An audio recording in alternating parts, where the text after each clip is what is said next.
Muaz bin Jabal radhiyallahu anhu, wafat 18H.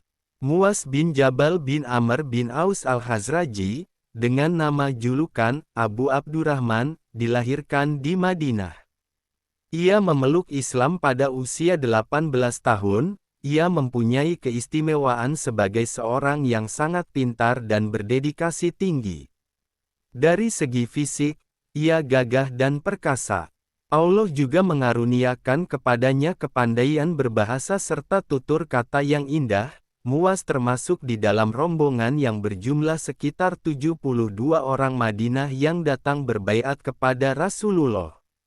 Setelah itu Muaz kembali ke Madinah sebagai seorang pendakwah Islam di dalam masyarakat Madinah.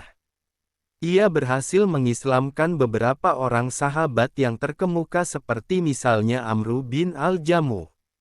Pada waktu Nabi Muhammad berhijrah ke Madinah, Muaz senantiasa berada bersama dengan Rasulullah sehingga ia dapat memahami Al-Quran dan syariat-syariat Islam dengan baik. Hal tersebut membuatnya di kemudian hari muncul sebagai seorang yang paling ahli tentang Al-Quran dari kalangan para sahabat. Ia adalah orang yang paling baik membaca Al-Quran serta paling memahami syariat-syariat Allah. Oleh sebab itulah Rasulullah memujinya dengan bersabda, "Yang kumaksud umatku yang paling alim tentang halal dan haram ialah Muaz bin Jabal."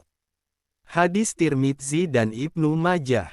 Ia meriwayatkan hadis dari Abdullah bin Abbas, Abdullah bin Umar dan meriwayatkan darinya ialah Anas bin Malik, Masruq, Abu Tufail Amir bin Wasilah.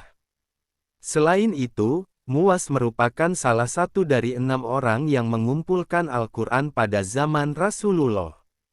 Setelah kota Makkah didatangi oleh Rasulullah, penduduk Makkah memerlukan tenaga-tenaga pengajar yang tetap tinggal bersama mereka untuk mengajarkan syariat agama Islam.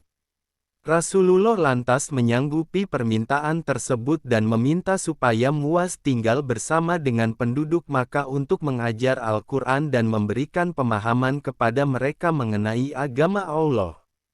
Sifat terpuji beliau juga jelas terlihat manakala rombongan raja-raja Yaman datang menjumpai Rasulullah guna mengisytiharkan keislaman mereka dan meminta kepada Rasulullah supaya mengantarkan tenaga pengajar kepada mereka. Begitupun maka Rasulullah memilih Muaz untuk memegang tugas itu bersama-sama dengan beberapa orang para sahabat.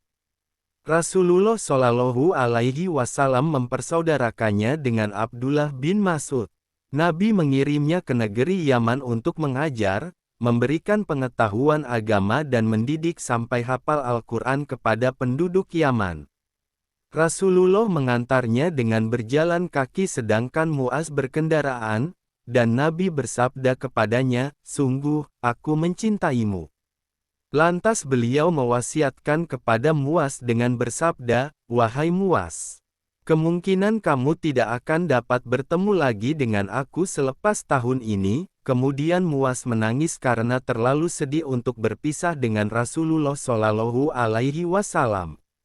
Selepas peristiwa tersebut ternyata Rasulullah wafat dan Muaz tidak lagi dapat melihatnya. Muaz sangat terpukul atas berpulangnya Rasulullah Shallallahu Alaihi Wasallam.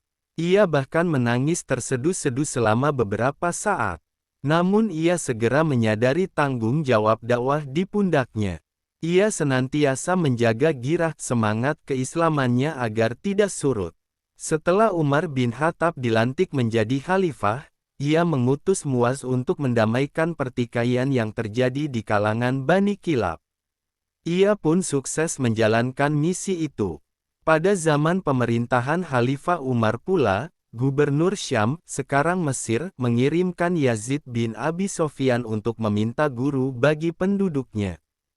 Lalu Umar memanggil Muaz bin Jabal, Ubaidah bin As-Somit, Abu Ayyub Al-Ansari, Ubay bin Ka'b dan Abu Darda, dalam satu majelis. Khalifah Umar berkata kepada mereka, "Sesungguhnya saudara kamu di negeri Syam telah meminta bantuan daripada aku supaya mengantar siapa saja yang dapat mengajarkan Al-Quran kepada mereka dan memberikan pemahaman kepada mereka tentang agama Islam." Oleh karena itu bantulah aku untuk mendapat 3 orang dari kalangan kamu, semoga Allah merahmati kamu. Sekiranya kamu ingin membuat pengundian, kamu boleh membuat undian, jika tidak aku akan melantik 3 orang dari kalangan kamu. Lalu mereka menjawab, kami tidak akan membuat pengundian dengan memandang bahwa Abu Ayyub telah terlalu tua, sedang Ubay pun senantiasa mengalami kesakitan, dan yang tinggal hanya kami bertiga saja.